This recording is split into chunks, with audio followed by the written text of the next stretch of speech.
උප්පානේව පටිනම් සංඛ්‍යාසත් මනසන්නරං සුත්තං ගාමං මහෝගෝච මච්චු ආදාය ගච්ඡති. විහාරස්ථානයේ වැඩ ඉන්න අති ගෞරවනීය ගුරු දේවෝත්තම නායක හාමුදුරුවන් වහන්සේගේ අවසරයි. ඒ වගේම විහාරස්ථානයේ වැඩ ඉන්න මහා සංඝ රත්නයේ අවසරයි. ශ්‍රද්ධාවන්ත පින්වත් උපාසක උපාසිකාවනි, දායක පින්වතුනි පින්වතියනි, අද දුරුතුපුර පසළොස්වක පොහොය දවස මේ අත දුරුතු පොහොය දින වටිනාකම වැදගත්කම විශේෂයෙන්ම සාසනික වශයෙන් සිදුවෙච්ච සුවිශේෂ සිදුවීම් පිළිබඳව ඔබ අහන්නට ඇති, දැනගන්නට ඇති. විශේෂයෙන්ම ලෝතර බුදුහාමුදුරුවෝ බුදුබවට පත් වෙලා නව වාසයක් ගත වෙන තැන උන්වහන්සේ පළවෙනි වතාවට ලංකාවට වැඩම කරනවා. මහියංගන ප්‍රදේශයට එදා ඇතිවෙච්ච තිබිච්ච ඒ යක්ෂ ගෝත්‍රිකයන්ගෙන් එහෙම ඇති වුණ ඒ විපත් දුරු කිරීම පිණිස මහා කරුණාවෙන් ලොව දිහා බලන බුදුහාමුදුරුවෝ ලංකාවාසී කෙරෙහි මහා කරුණාවෙන් එදා ලංකාවට වැඩම කළා. යක්ෂයින් දමනය කළා කියලා ශාසන ඉතිහාසය සඳහන් වෙනවා. ඒ දුරුතුපුර පසළොස්වක පොහොය දවසේ ලංකාවට වැඩම කළ ඉංගලතුරු බුදුහාමුදුරුවෝ ඉන්දියාවට නැවතත් වැඩම කරනවා. වැඩම කරලා තුන්බෑ ජටිලව දමනය කළ දවස හැටියට සඳහන් කරනවා. ඒ කාලේ 500ක් පිරිවර එක්ක උරුවේ කාශ්‍යප කියන ජටිලයේ එයා ජටාවක් වැදගෙන ඉන්නේ. එහෙම ඒ දර්ශනයකුත් ඉදිරිපත් කරමින් ආගමික නායකයෙක් හැටියට එයා හිටියා. 500ක් පිරිවරයාත් එක්ක හිටියා. එයා රහත් වෙච්ච හැටියට තමයි සැලකුවේ. කොහොම හරි බුදුරජාණන් වහන්සේ ඒ වැරදි මතයක වැරදි අවබෝධයක හිටපු ඒ ඌර්වය කාශ්‍යප කියන ජටිල පුද්ගලයා දමනය කළ දවස හැටියට.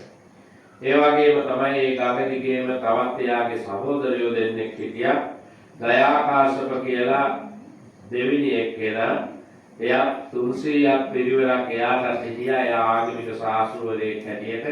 එයාත් අර වගේම තමයි වැරදි අවබෝධයක හිටියා. තමන් රහත් වෙලා ඉන්නේ කියලා එයාලා රහතන් වහන්සේලා හැටියට පෙනී හිටියා. තුන්වෙනි සහෝදරය තමයි නදී කාශ්‍යප. එයාත් එහෙමයි. එයාට 200ක් පිරිස හිටියා. මේ තුන්දෙනා ළඟ 1000ක් පිරිස හිටියා. මේ තුන්දෙනාම වැරදි අවබෝධයක හිටියා. ඒ තමයි තමන් රහත් වෙලා ඉන්නේ කියලා. ඒ නිසා මේ වැරදි අවබෝධය ඔවුන්ට සංසාරයේම අයහපත පිණිස දුක පිණිස පවතිනවා. මිත්‍යා දෘෂ්ටිය, වැරදි දැක්ම. ඒ නිසා බුදුරජාණන් වහන්සේ වැරදි අවබෝධය නිවැරදි කරන්න එදා අර ඒ වගේම තමයි දහසක් දෙනෙක් සංසාරේ අතරමං වෙලා වැරදි දේ නිවැරදිය කියලා හිතනවා. එයාලා තමයි හරි දේ වැරදි කියලා හිතනවා. නොලබපු දේ ලැබුණා කියලා හිතනවා. ලැබිච්ච දේ නැහැ කියලා හිතනවා. මේවට කියන මිත්‍යා දෘෂ්ටිය කියලා. වැරදි අවබෝධ, වැරදි දැක්මවත් අපේ ළඟ තියෙනවා. ඉතින් මේ වැරදි දෘෂ්ටියේ හිටපු දහසක් අර තුන්දෙනා 1003 දෙනෙක් බුදුහාමුදුරුවෝ ගිහිල්ලා එයාට තහවුරු කරලා දෙනවා. එයාලා කෙලෙස් පරිත පිරිසක්. එයාලා රහත් වෙලා නැහැ කියලා. පස්සේ කොහොම හරි බුදුහාමුදුරුවන්ගේ කරුණු කාරණා ඉදිරිපත් කිරීමත් එක්ක බුදුහාමුදුරුවෝ කෙරේ පහදින උරුවෙල් කාශ්‍යප තමන්ගේ 500ක් පිරිවර එක්ක පැවිදි ජීවිතයට ඇතුළත් වෙනවා. බුදුහාමුදුරුවන්ගේ ශ්‍රාවකයෝ බවට පත් වෙනවා. පත් වුණාට පස්සේ ආයේ පාලකල හිටපු ජටාමඬලු ආගිය ඒවා දෑව ගඟට දෑවහම ඒ ගඟේ පල්ලෙහායෙන් ඉන්නවා ගයා කාශ්‍යප දෙවෙනි සහෝදරයා. එයා දකිනවා අයියගේ ජටාමඬලු ගහගෙන එනවා ගඟේ. එයා තමන්ගේ පිරිවරත් එක්ක යනවා මොනවා හරි කරදරයක්ද බලන්න. එයාත් ළඟ 300ක් පිරිසක් හිටියා. ගිහින් බලනකොට සහෝදරයා ඒ වැරදි මතයෙන් මිදලා බුදුහාමුදුරුවන්ගේ ශ්‍රාවකයෝ බවට පත් වෙලා. ඉතින් බුදුහාමුදුරුවොත් එක්ක එයා ගිය ගමන් බුදුහාමුදුරුවෝගේ දර්ශනය පිළිගත්තේ නැතත් බුදුහාමුදුරුවෝ ඔහුටත් බණ කියලා ධර්ම අවබෝධ කරලා දීලා ඔහු ඇතුළු 300ක් දෙනා සම්‍යක් දෘෂ්ටිය පිහිටවනවා. මිත්‍යා දෘෂ්ටික මතයෙන් බුදව ගන්නවා. බුදවගෙන ඔහු ඇතුළු 200ක් 300ක් පිරිස බුදුහාමුදුරුවන්ගේ ශ්‍රාවකයෝ බවට පත් වෙලා ප්‍රවෘත්තියාවට ඇතුළත් වෙනවා දුරුත පොයේ දවසේම. ඒ වගේම තමයි ගයා කාශ්‍යප ළඟත් හිටිය 200ක් නදී කාශ්‍යප ළඟ එයා අර ජටා මඩුළු ගහගෙන එනවා දැක්කහම තමන්ගේ සොහොයුරු ගැන හොයන්න ගිහිල්ලා බුදුහාමුදුරුවෝ මුණ ගැහිලා ධර්මය අවබෝධ කරගෙන ප්‍රවෘත්තියාවට ඇතුළත් වෙනවා. මේ දහසක් 1003 දෙනෙක් එදා දවසේ බුදුහාමුදුරුවන්ගේ ශ්‍රාවකයෝ බවට පත් වෙනවා. මේ වෙනකොට බුදුහාමුදුරුවෝ බුදු වෙලා නව වාසය ගත වෙන්නේ. ඉතින් ඒ වගේම තමයි මයංගන දාගමේ ආරම්භය එදා තමයි සිද්ධ වුණේ. බුදුහාමුදුරුවන්ගේ පළවෙනි ලංකා ආගමනයේදී දේව ගෝත්‍රිකයෝ හා යක්ෂ ගෝත්‍රිකයෝ අතර තමයි රටට පවතින්නේ. බුදුහාමුදුරුවෝ ඇවිල්ලා මේ එයින් නාග ගෝත්‍රයේ යක්ෂ ගෝත්‍රිකයෝ දමනය කරනවා. ඊපස්සේ දේව ගෝත්‍රිකයෝ හැටියට නායකත්වය දරන්නේ සුමන සමන් දෙවිය රාජයා. ඒ සුමන සමන් දෙවියන් දරුවන් සරණ ගිය කෙනෙක් බවට පත් වෙනවා. ඒ වගේම තමයි ආ බුදුහාමුදුරුවන්ගේ පූජනීය වස්තුවක් ඉල්ලනවා. ඉල්ලුවාම බුදුහාමුදුරුවෝ කේශ ධාතු දෙකක් කොහොමද දෙනවා. ඒ කේශ ධාතු දෙදා කරලා මයංගන දාගම ඉදිකිරීමේ කටයුතු දුරුතු පොයේ දවස තමයි සිද්ධ වෙන්නේ. ඔය කියන ශාසනික වශයෙන් සිදුවීම් සිද්ධ වෙච්ච බුදුහාමුදුරුවන්ගේ මහා කරුණාවට අපි ලක් වෙච්ච දවසක් තමයි දුරුතු පුර 15 පොහේ දවස. ඉතින් මේ වාර්ෂයේ පළවෙනි පොහේ දවසේ මේ ඇත්තෝ ඇහිලා අද උදෑසන ඉඳලා පෙහෙවස් සමාදන් වෙලා ඒ වගේම නොඑක් පින්කම් කටයුතු සිද්ධ කරගෙන ලස්සන පින් මාලාවක් නිර්මාණය කරගත්තු අද දවසේ තවත් එක පින්කමක ආරම්භයයි මේ සිද්ධ කරන්නේ. ඉතින් විශේෂයෙන්ම අද දවසේ මේ පින්කමේ ධර්ම දේශනාවේ දායකත්වයේ අරගෙන කටයුතු කරන වෙච්චි නන්දාවතී උපාසිකාව මාතාව ඒ වගේම සමරනායක ඉස්කෝලේ හාමිනේ අපේ ඉස්කෝලේ හාමිනේ දැන් පැමිණිලා තියෙනවා. ඒ දෙන්නගේ දායකත්වයෙන් අද දවසේ මේ ධර්ම දේශනාව සිද්ධ වෙන්නේ. ඉතින් පහුගිය ටිකේම ඉස්කෝලේ හාමිනේ ඒ වගේම විශේෂයෙන් නන්දාවතී හාමිනේ නිතර කතා කරමින් අද දවසේ මේ උදෑසන ධර්ම දේශනාව සඳහා විශේෂයෙන්ම ආරාධනාව සිද්ධ කළා. ඉතින් ඒ වගේම විශේෂයක් තමයි අද දවසේ අපේ ඉස්කෝලේ හාමිනේ බලාපොරොත්තු වෙනවා. මේ මාසේ 5 වෙනිදාට තව දවස් දෙකක් විතර තියෙන්නේ ජන්මදිනය සිහිපත් කරන PGPs අපේ ඉස්කෝලේ මහත්තයෙක් නිදුක් නිරෝගී සුව දීර්ඝායුෂ චිර ජීවනය ප්‍රාර්ථනා කරමිනුත් ඒ වගේම දරුණු ගුරු මිනිපිරියන්ගේ අධ්‍යාපන කටයුතු සාර්ථක වේවා කියන ප්‍රාර්ථනාවෙන් ඒ වගේම ඒ තමන්ට පවුලේ හැම දෙනාටම නිරෝගී සම්පන්නිය ප්‍රාර්ථනා කරගෙන මේ උදාාරතර පින්කමේ දායකත්වයේ දරනවා. ඒ වගේම මියගිය ඉස්කෝලේ හාමිනේගේ පරම්පරාවේ ඥාති හිත මිත්‍රාදී හැම දෙනාටම ඉස්කෝලේ මහත්තයගේ පරම්පරාවේ ඥාති හිත මිත්‍රාදී හැම දෙනාටම ඒ වගේම පහුගිය දවස්වල ඒ නායයන් ගම්වතුර වලට අහු වෙලා මිය ගියා වූ හැම දෙනාටම පින් ප්‍රාර්ථනා කිරීමත් ජීවත් වෙනකන්ට ආශිර්වාද කිරීමත් කියන මේ ආරමුණු ඇති කරගෙන අද දවසේ මේ උදාාරතර පින්කම සිද්ධ කරනවා. ඒ වගේම තමයි නායක හාමුදුරුවන් වහන්සේ ඇතුළු විහාරස්ථ මහා සංඝ රත්නයට ආශිර්වාද ප්‍රාර්ථනා කිරීමත් ඒ වගේම නන්දාවතී හාමිනේ කල්පයේ දරුණු මිනිපිරියන්ට සෙත් ප්‍රාර්ථනා කිරීම ආශිර්වාද කිරීමත් පවුලේ හැමත සෙත් ප්‍රාර්ථනා කිරීමත් මිය පියරලෝගියා වූ ඒ දෙමාපියන්ටත් ඒ වඩු මහත්තයගේ පරම්පරාවේ ඥාතීන්ට දෙපරපුරේම ඥාතීන්ට පින් දීම අරමුණු කරගෙන මේ ධර්ම දානමය පින්කම සිද්ධ කරන්නට අද දවසේ දායකත්වය අරගෙන කටයුතු කරනවා. ඉතින් පින්වත් උපාසක උපාසිකාවන් අපේ දායක දායිකාවන් හැමදෙනාමත් එකතු වෙලා දැන් සූදානම් වෙන්නේ බණහන්ට. ඉතින් බණ ඇසීමේ ප්‍රතිඵල පිළිබඳව ඔබ දන්නවා බුදුහාමුදුරුවන්ගේ දර්ශනය ජීවත් වෙන්න තියෙන දර්ශනයක්. ඒක ජීවන දර්ශනයක්. බුදුහාමුදුරුවන්ගේ ආගමකට වඩා බුදුහාමුදුරුවෝ අදහන පැත්ත ගැන ඉච්චර බුදුහාමුදුරුවෝ කියන්නේ ඒක එපා කිව්වේ නෑ.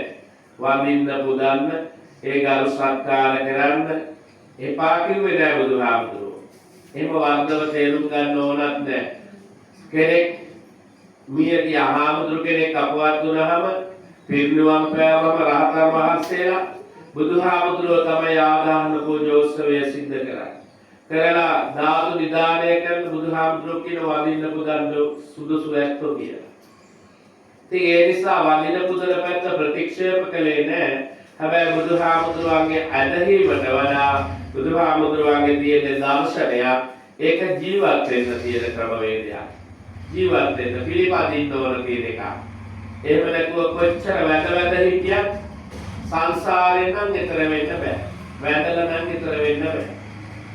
කොච්චර අපි වැඳ බුදුන් වැඳලාද එහෙම නැත්නම් රුවන් වෙලසාය පිරෙන්න අර පිළිකර ගිහින් පූජා කළත් ඒක හරියන්නේ නැහැ. වැඳලා විතරක් ඒක කරන්න බෑ.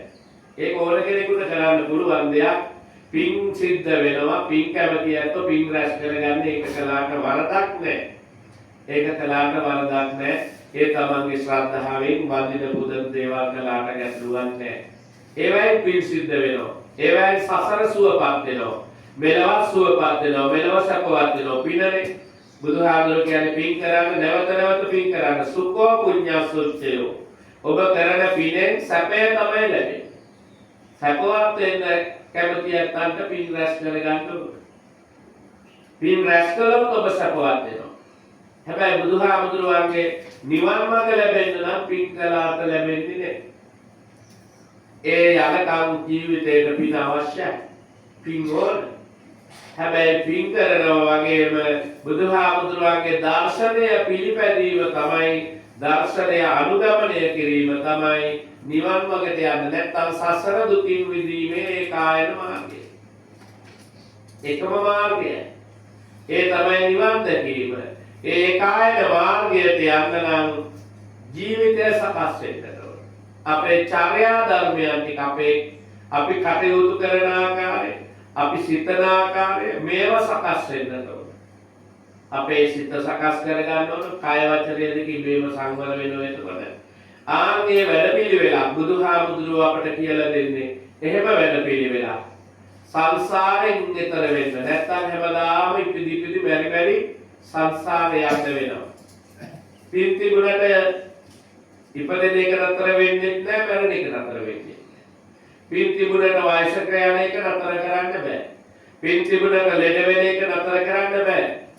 නේ? මේව මොනවද? ඒව ධර්මතා. ඒව නතර වෙන්නේ නැහැ කොහෙවත්. පින් තිබුණට ඒවත් එකට මුහුණ දෙන්න සිද්ධ වෙනවා සසර හැටියෙම. සංසාරේ හැටියෙම. ඒ නිසා පින් කළාම ඒවත් පුණ්‍ය ශක්තියෙන් සමහර කර්මානුරූප එහෙම වැළඳෙන රෝග එහෙම අඩු වෙන්න පුළුවන්. පින්වන්තකම තියෙනකොට අකුසලය යටපත් වෙලා පින මතුවෙලා එනවා. ඒවයි පුණ්‍ය ශක්තිය සැපයම තමයි. ඉතින් ඒ නිසා පින අවශ්‍යයි. බුදුහාමුදුරුවෝ පින ප්‍රතික්ෂේප කරපු කෙනෙක් නෙවෙයි. බුදුහාමුදුරුවෝ කියන්නේ හැබැයි මේ සංසාරේ එක තත්පරයක් සැපයක් නැහැ. මේ සංසාරය එක බුදුහාමුදුරුවෝ කියනවා බුදුහාමුදුරුවෝ සංසාරේ හොඳයි කියලා වචනයක් අක්කිය. මේ සසර ජීවත් වීම එක තත්පරයක් හරි ඒක මහා දුක් ගොඩක් කියලා. දුක්ඛේ කුරුමයක් කියලා. ඒ නිසා සසර ස්වභාවයෙන්මයි. ඒ නිසා බුදුහාමුදුරුවන්ගේ දර්ශනය අපි දුකින් මිදෙන මඟ සොයාගෙන යන එක. ඒක තමයි අපේ කායන අරමුණ වෙන්න ඕන. අපි අද හොයන්නේ සැප තමයි. අපි හැමෝම එහෙම වෙලා තියෙනවා. දවසේ මහන්සි ගන්න මෙලව සැප හොයන්නේ. දුක් විඳින්නේ හම්බ කරන්නේ වෙහෙසෙන්නේ. හැබැයි කොහොමද බුදුහාමුදුරුවෝ උපයන්න එපා කියලා නෑ. එහෙම වැරදි තේරුම් ගන්න එපා. සමහර අය එහෙම වැරදි විදියට හිතනවා. කොහෙවත් ධනෙ උපයන්න එපා කියලා නෑ. ඒ නිසා බුදුහාමුදුරුවන්ගේ ශ්‍රාවකයෝ හිටිය හොඳට ධනය හම්බ කරන්නේ නැත්තෝ. බුදුහාමුදුරුවෝ කියන්නේ උපයන්න හැබැයි ධර්මානුකූල වෙලා. ධාර්මික වෙලා. ධම්මේන ලබ්ධෝ ධාර්මිකවයි හම්බ කරගන්න ඕන. ඔබ ඕන තරම් නිවැරදි උපයන ගත්තට කමක් නැහැ. හැබැයි මේ උපයන එක තණ්හාව නැති කරගෙන උපයන්න ඕන. තණ්හාව නැති කරගෙන. තණ්හාව අපේ චේතනාව අපේ බලාපොරොත්තු ආශා වැඩි කරගෙන නෙවෙයි ජීවත් වෙන්න උපයන්නේ. අපි උපයන්නේ මොකක් සඳහාද? ජීවත් වෙන්න. එතකොට තණ්හාව නැහැ ජීවත් වෙන උපයන එකේ තණ්හාව නැහැ. තමන්ට ඇඳුම් පැළඳුම් ටික ගන්න, ආහාර ටික සකස් කරගන්න, තමන්ගේ ජීවිත අවශ්‍යතා ටික ඉටු කරගන්න උපයන විසක. ඒකනාගේ අරමුණයි වෙනස් වෙන්නේ. සමහර කෙනෙක් තණ්හාවෙන් උපයනවා. එහෙම වුණාම අන්න සංසාරෙට මහ බරක් වෙනවා. සසර බැඳී ගොඩක් වෙනවා. ඒ ධනෙ අතහරින්න කැමති නැහැ. ඒ ධනෙ එකතු කරන්නම ජීවත් වෙන්නේ නැත්තෝ ඉන්නවා සමහර වෙලාවට. කන්නේත් නැහැ, අඳින්නෙත් නැහැ, දෙන්නෙත් නැහැ, කිසි දෙයක් නැහැ. ධනෙ උපයන්න. දැන් අපි උපයන්න හරි ක්‍රමයකට උපයනවනම් ධනෙ උපයන්න ඕන ජීවත් වෙන්න. හැබැයි ගොඩ දෙනෙක් අපි දකිනවා ධනෙ උපයන්න ජීවත් වෙනවා වගේ සමහර කෙනෙක්. ජීවත් වෙන්න උපයනවා නෙවෙයි උපයන්න ජීවත් වෙනවා වගේ. එයා ජීවත් වෙන්නම හම්බ කරගන්න කියන්නේ. එතරම් වැරද්ද වෙලා තියෙන්නේ. ඒකයි වැරදි ක්‍රමවේදයක් වෙලා තියෙන්නේ. හම්බ කළාට වැඩකුත් නැහැ. තමන්ගේව පරිභෝජනය කරලා නැහැ. එකතු කරලා විතරයි. ඒව නිසාම දුගතියට යනවා. ඊට පස්සේ ආසාවෙන් මැරිලා තණ්හාවෙන් මැරිලා ඒව අතහැර ගන්න බැරුව ඒවා පීඩාවටපත් වෙවි දුක් වෙවි අයියෝ මේ ටික කියලා වේදනාවටපත් වෙවි යනවා. ඒ නිසා බුදුහාමුදුරුවෝ දේශනා කළ ලස්සන ගාථා ධර්මයක් මම දේශනා කළේ. පුප්පානි හේව පචිනන්තං ව්‍යාසත්තමරං සංසාරං සුත්තං ගාමං මහෝගෝච මච්චුආදාය ගච්ඡති කියලා. බුදුහාමුදුරුවන්ගේ කාලේ කොසල් රජුරෝ කියලා කියන්නේ බුදුහාමුදුරුවන්ට හරීම ආදරේ කෙනෙක්. හරීම කැමති. බුදුම බැදීමක් තිබිච්ච කාලෙකේ මේ කොසල් රජුරෝ බුදුහාමුදුරුවන්ගේ නෑදෑයෙක් වෙන්න හරි කැමති. ඥාතියෙක් වෙන්න. ඒ නිසා ශාක්‍ය වංශිකයෙක් නෙවෙයි කොසල් රජුරෝ. ශාක්‍ය වංශිකයෝ කියලා කියන්නේ මහා ඉහළින්ම හිටපු ඇත්තෝ. ඒ නිසා ශාක්‍ය වංශිකයන්ට නෑකම් කියන ආසාවක් ඇති වුණ කොසල් රජුරවන්ට බුදුහාමුදුරුවෝ නිසා. බුදුහාමුදුරුවන්ගේ වංශෙත් එක්ක එකතු වෙන්න ආසාවක් ඇති වුණා. ඒ නිසා බුදුහාමුදුරුවන්ගේ වංශයෙන් ශාක්‍ය වංශයෙන් රජුරෝ කල්පනා කරගන්න මම ඥාතියෙක් වෙන්න ඕන. ඒ නිසා මං ශාක්‍යයන්ගේ විවාහයක් කරගන්න ඕනේ. ශාක්‍යයන්ට මේ මහා රජුරෝ මහා සුපතල කෙනෙක් ශාක්‍යයන්ට පණිවිඩය යවනවා කුමාරිකාවක් දෙන්න තමන්ට විවාහ කරගන්න කියලා. ශාක්‍යෝ මහරජකම ශාක්‍යයන්ට වැඩක් නැහැ. එයාලා මාන්‍ය කුලය ගැන තමයි යාළගේ ආදරය තියෙන්නේ. එයාලා කැමති වුණේ ඒ කොසල් මහරජුරුවට වුණාට එයා මහ ප්‍රබලේ මහරජේ. ඒ වුණාට තමන්ගේ පරම්පරාව කෙනෙක් එයා අඩු කුලේ කියලා සැලකුවේ කොසල් රජුරුව එයාට දුන්නේ නැහැ. දුන්නේ නැතුව දාසියගේ දුවක් වාසබකක් තියා කියලා එයා තමයි ඉවන්නේ. රජුරුව ඉතින් එහෙම දන්නේ නැහැ. ශාක්‍ය කුල කාන්තාවක් කියලා හිතාගෙන විවාහ කරගන්න. විවාහ කරගෙන මෙයාට දරුවෙකුත් ලැබෙනවා. එයා තමයි විදුඩම කුමාරයා. මේ විදුඩම කුමාරයා දවසක් යනවා ආත්තම්බල සීයල බලන්න ශාක්‍ය ජනපදයට. ඒ ගිය වෙලාවේ ශාක්‍යෝ මෙයා පිළිගන්නේ ශාක්‍යයන්ගේ නෑයෙක් කියලා නෙවෙයි. එයාට හරියට වාඩි වෙන්න පුටුවක් කර දුන්නේ නෑ. එහෙම මාන්නයක් තිබුණ ශාක්‍යයන්. මෙයාට දුන්න පුංචි පුටු කබල. ඕකේ වාඩි වෙලා විදුඩම කුමාරයා නැගිටලෙනකොට පුටුවක් හොදනවා දාසියගේ පුතා හිටපු එක කියලා. පිළිුණව කුමාරයට කේන්ති ගිය හොඳටම ශාක්‍යව එක්ක. කේන්ති ගිහිල්ලා මේ කුල යනිසා ඉදිවිච්ච තරම් මිනිස්සු. කුලය නිසා මිනිස්සු පව් කරගන්න තරම්. ඊට පස්සේ මොකද්ද කරන්නේ? විදුඩු කුමාරයා ආපහු යනවා කොසල් රටට. ගිහිල්ලා සේනාවක් සංවිධානය කරගෙන ශාක්‍යයන්ට දඬුවම් කරන්න ශාක්‍යයන් සමෝල ඝාතනය කරන්න යනවා. ඒ ගිහිල්ලා මෙයාලා ගඟයිනේ තමයි කඳවුරු දාගන්නේ. නවතින්න තැනක් ගඟ දෙපස නැවතුණා. නැවතිලා රෑ නිදා ගන්නකොට ගඟ ගලලා මේ ඔක්කොම ගහගෙන ගියා. ගඟ වතුරේ ගහගෙන ගිහිල්ලා පැටලලා ගියා. ඉතින් මේ මුල් කරගෙන බුදුරජාණන් වහන්සේ මෙන්න මේ ගාථා ධර්මයේ දේශනා කළා. හැබැයි බුදුහාමුදුරුවෝ මැරිච් එක ගැන නෙමෙයි බුදුහාමුදුරුවෝ කිව්වේ. මේ ඔක්කොම පංචකාමයන් නිසා තමයි සිද්ධ වෙන්නේ. පංචකාම නැමැති මාකඩා රැස් කරන කෙනෙක්. බුදුහාමුදුරුවෝ මල් වලට උපමා කළේ පංචකාමයන්. මොකද්ද වෙන්නේ එහෙම කෙනාට?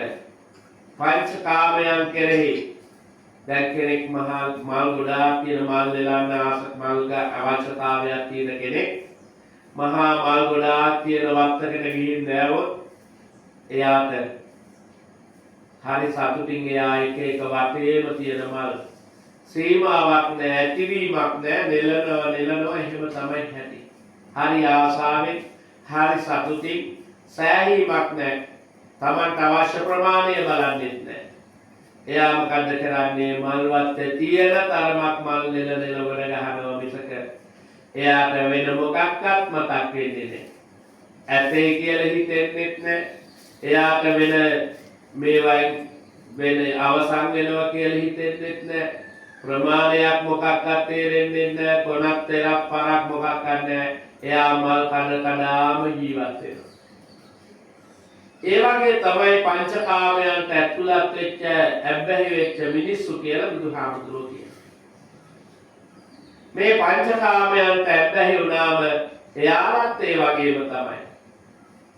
අර මල් ගොඩක් තියෙන තැනකට මල් නෙලන මිනිස්සෙක් දැවහම එයා හතර පැත්තටම හැරි මල් නෙලන එකමයි එයාගේ කාර්යය. වෙන මොකක්වත් තේරෙන්නේ නැහැ. එයා නැති වුණත් වෙනසුණත් මොනවද ඒ වුණත් එයා දන්නේ මල් නෙලලා යනවා. වෙන ලෝකෙ කිසි දෙයක් එයාට පේන්නේ නැහැ. ඒ වගේ තමයි පංචකාමයන්ට බැහැ වෙච්ච ඇත්තෝ අපි. මොකක්ද වෙන්නේ? අපට ජරා ධර්මය මතක් වෙන්නෙත් නෑ, ව්‍යාධි ධර්මය මතක් වෙන්නෙත් නෑ, මරණ ධර්මය මතක් වෙන්නෙත් නෑ. මේ සංසාරේ තියෙන බය දැනෙන්නෙත් නෑ, ඒව හිතෙන්නෙත් නෑ, ඒව පේන්නෙත් නෑ, මොකක්වත් නෑ. අපි මොකද්ද කරන්නේ? ඕවයින්ම ජීවිතය ගත වෙනවා. මේ ලබපු දුර්ලභ ජීවිතය ඒමත්ෙම ජීවත් වෙනවා. බොහෝ ඇත්තෝ එහෙමයි. ලෝකෙ ගොඩාක් එහෙමයි. එයන්ට ඒක පේන්නේ නෑ. ප්‍රඥාවෙන් ලෝක දිහා බලන කෙනෙකුට විතරයි මේක දැනෙන්නේ. ඒ පංචකාමයන්ගේ ඇලී ගලී වාසය කරන අයට පේන්නේ නෑ. ජරා ධර්ම, ව්‍යාධි ධර්ම ආදී මේවා මේ දවසින් දවස අපි කරා එනවා. මේ කෙලවරක් නැති සංසාරේ අපි ඉන්නවා. නැවත උපදිනවා, නැවත මැරෙනවා, ඉපදෙනවා, වයසට යනවා, ලෙඩ වෙනවා, මැරෙනවා, නැවතත් ඒ ටිකම වෙනවා. ඔය විදියට සංසාරේ යනවා කියලා දැනෙන්නේ ප්‍රඥාවෙන් ලෝකයේ දිහා බලන කෙනෙකුට විතරයි. එහෙම නැතුව අර මල් නෙලඤ්ඤන කෙනා මල් ගහ දිහා බලාගෙන නෙලඤ්ඤනකොට සමහර වෙලාවට වලක් තිබුණොත් ඕකේ වැටෙන ජීවිත හානි වෙනවා. මේ විවිධ දේට බැහැ වෙනවා. ගොදුරු වෙනවා. සතෙක් හිටියොත් එයා පාලනස් වෙනවා. මහා අනතුරු ගොඩක් තියෙන්න පුළුවන් යා. හැබැයි ඒ අනතුරු එකක්වත් පේන්නේ නැහැ. ඒ අනතුරු එකක්වත් පේන්නේ නැහැ. එයා ඒව පස්සේ යනවා යන ගමන් එයා අනතුරට ලක් වෙනවා දන්නේ. විදූඩව කුමාරයා ඇතුළු පිරිසත් එහෙමයි.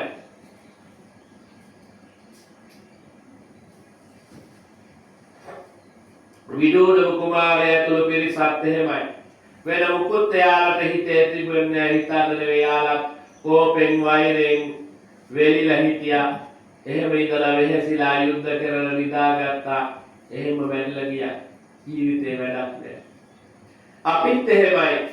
ඔය පංචකාම සම්පත්තීන් කෙරෙහි මැරුණොත් ඒව විතරක් ඒව දැක්කොත් මේවා ඇහෙන් රූප බලන්න තහනම් කරලා නෑ කොහෙවත්. කනෙන් ශබ්ද අහන්න කොහෙවත් තහනම් කරලා නෑ. රහතන් වහන්සේලාගේ කන් වල වෙනම අගුල් හයි කළේ නෑ. නේ? දිවෙන් රස බලන්න එහෙම තහනම් කරලා නෑ. දිව කපල රහක් කරනව නෙවෙයි. නේ? ඒ වගේම තමයි ශරීරයෙන් ස්පර්ශය ලැබෙන එක තහනම් කරලා නෑ කොහෙවත්. හැබැයි මේ හැමදේම අපි අවබෝධයෙන් පරිහරණය කළොත් අවබෝධයෙන් පරිහරණය කරන්න ඕන. ඒවයි ඇලෙන්නේ නැතිව ගැටෙන්නේ නැතිව. ඇලෙන්නේ නැතුව ගැටෙන්නේ නැතුව අපේ ජීවිතය අපිට ගෙනියන්න පුළුවන්කම අපි හදා ගන්න ඕන. අන්න ධර්ම අවබෝධය කියන්නේ ඒක. ධර්ම අවබෝධය කියන්නේ ඇලෙන්නේ නැති ගැටෙන්නේ නැතිව අපි අවබෝධයෙන් මේ ගමන අපිට යන්න පුළුවන්කම තියෙන්න ඕන. අපි අවබෝධ කරගන්න ඕන. බඩගිනි වෙනකොට කෑමට වරදක් නෙවෙයි. කන්න ඕන, කන්නේ නැත්තම් මැරෙනවා.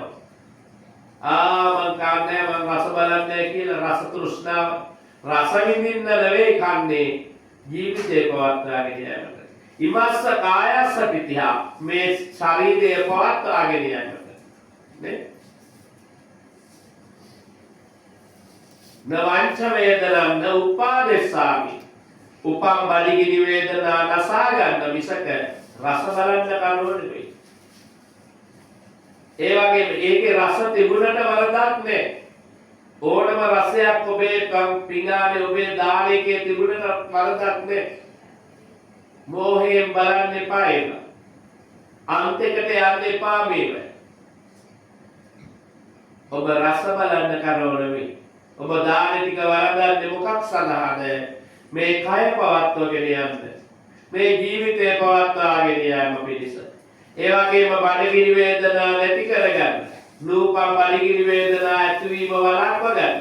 මේ බ්‍රහ්මචර්යානුග්‍රහය බ්‍රහ්මචාරී ජීවිතය මේ වගේ ජීවිතය ගත කිරීම පිණිස මම මේ ආහාර ගන්න. එහෙම හිතලා ගන්න කෙනාට රත තෘෂ්ණාව පහළ වෙන්නේ නැහැ.